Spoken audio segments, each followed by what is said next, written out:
Hello, I'm Dr. David Rosensweet, and you've tuned into I Wonder Doctor Live. And this is our second hour on Thursday at 2 o'clock Eastern Standard Time, Daylight Time. And in this hour, I love to talk about the emotions, mind, and life why? Because I'm a physician, and I love to help people get healthy, including myself, and to do so, how we respond to the stresses in our life and how we live are one of the major ways that determine whether we're going to be healthy or if we need to heal or we're not going to be healthy. So this is why there's such emphasis on this. And today I'd like to discuss the subject of my dream, my passion. I mean, it seems like so many different places I turn these days. I'm hearing someone ask someone, well, what's your passion? Or what's your dream? And I've seen some startled teenagers not necessarily know the answer right away and feel uncomfortable about it. And I've seen the flip side of that as well, where someone's coming on so very strong with, my passion is. And you know, I have a lot of passions, and there's nothing wrong with that, but I want to address what it is to focus on what we want and what we think we need, and to put a lot of time, energy, and attention into it. For example, someone could think that, oh my goodness, you know, I'd really like to have a fancy sports car. I really want that. And they work at it for years, they save money, and they get the sports car. And the most common story that I hear, and I've heard these stories before, is they get the sports car, they get the thing, and they're thrilled for a very short period of time, sometimes a half hour, sometimes a couple days. And then it drifts into the background because it just didn't have that much of an effect, especially long term. Or you hear people, and I certainly was one of these people, just pine after their soulmate. When I meet my soulmate and when we connect and when I find the love of my life, then I'm going to be living the right life.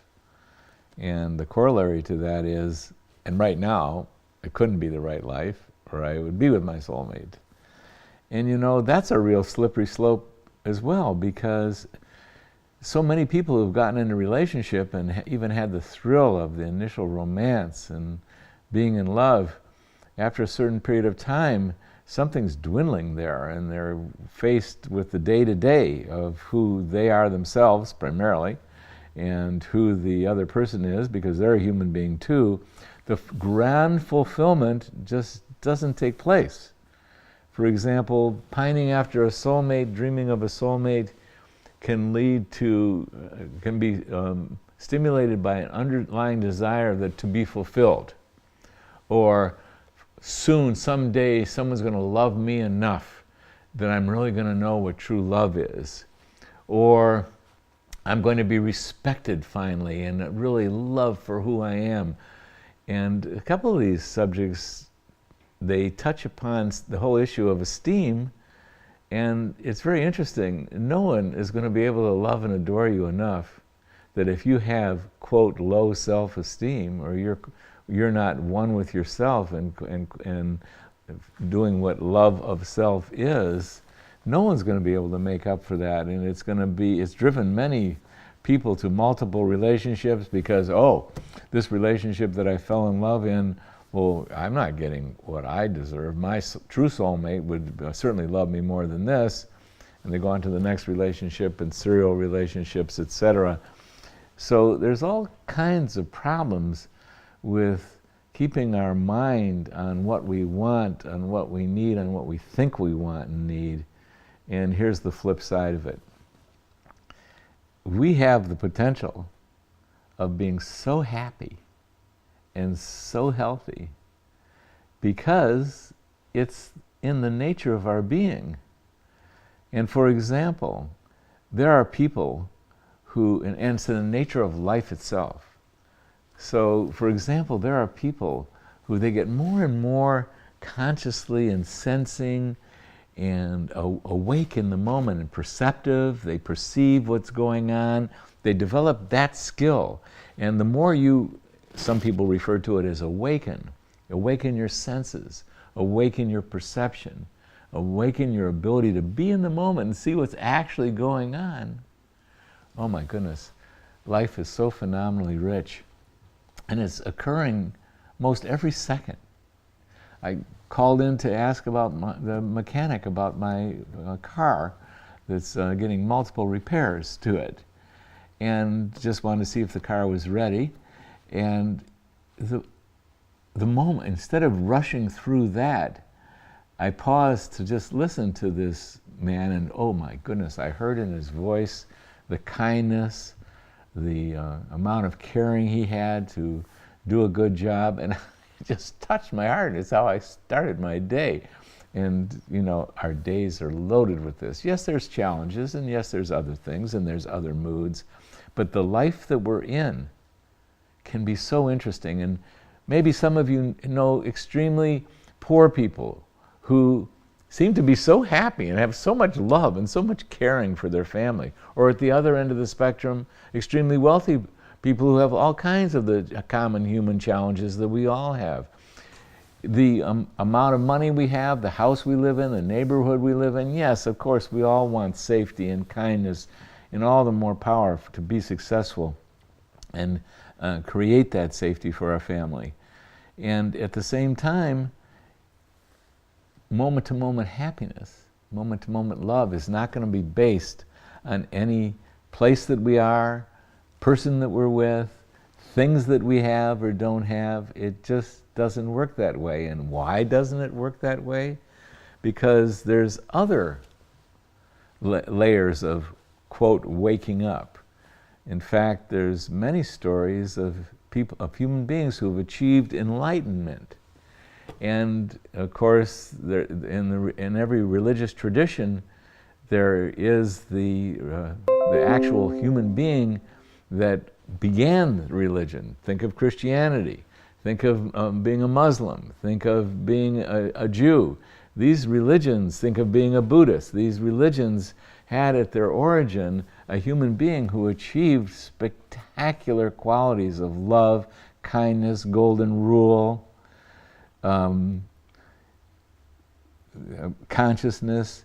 What was going on with these folks, so to speak? Well, one thing is they had become so awake and conscious and perceptive of what the truth of life in themselves were, that they discovered, and this is where they discovered peace and love and joy in the moment, in themselves, and in the life that they were living.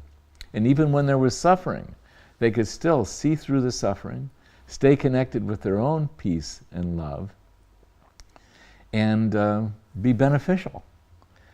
In other words, the happiness, the peace, the joy, the health, the vitality, the love that we're seeking, we are that.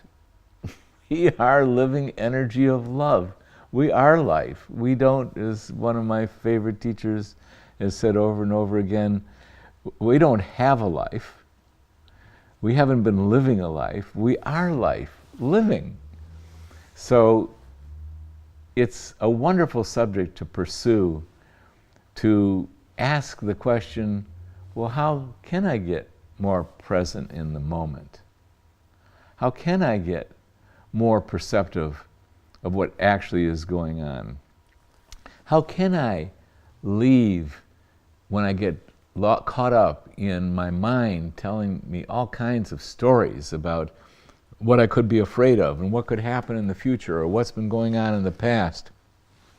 You can go into the voice inside of your head and get lost up there as if it was a real space, and it's not. It's merely the attempt of our intellect to try and find our way out of the paper bag it feels like we're in the moment. Strategize, think of the past, think of the future, dream, my passion, my dream. It's all getting us out of what and where we are, where the real love is, and where the real happiness and pleasure is in our own breathing, in our own body, in our own heart, in our own what we feel, in everything, in all creation around us. So, you know, this story has been told in so many different ways, and all roads lead to, can I take my mind out of the past or into ruminations about the future, fears of the future, become present now in my body, in my feeling, my breathing. It's a great way to gather your attention in, is to pause, and I'd like to do it with you right now.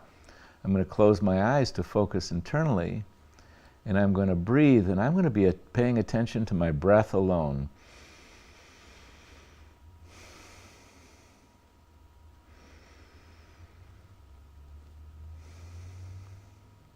And what my body feels. It's a terrific technique to get myself out of my head, out of my worries, my concerns, my thoughts, and into the moment. And that's why you hear so many people say, take a deep breath. Well, I'd like to add to that, if they haven't added to it in their own instruction. Take a deep breath and pay attention to your breath. If you're paying attention to your own breathing, it takes you out of the future and the past. It brings you into the moment. And it's in the moment where the pleasure is, where the joy is, even if there's fear in the moment.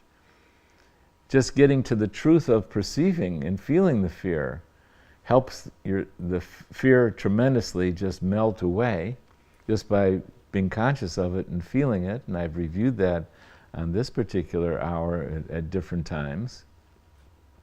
It all comes down to, what can I do to get present in this moment, even if it requires accepting what I feel, even if it's uncomfortable, or accepting what's going on in my reality and not fighting it. How can I get present in this moment, be present in this moment, because that's where life is. That's where we have the actual opportunity to feel the truth of who we are, the love of who we are, the love that we are, the peace and the joy that we are. That's where we have the chance to see the extraordinary and multifaceted beauty in everyone and everywhere. Why? I'm a medical doctor. Am I covering this? Because my focus is on being healthy and healing. And living is so good for healing and the health. And being in the moment can turn the trajectory of an illness into a healing path, just by coming into the moment and being connected with the truth of what is in your moments. Big story. Thank you for being with us on I Wonder Doctor, in which we talk about how do we heal the emotions, mind, and life.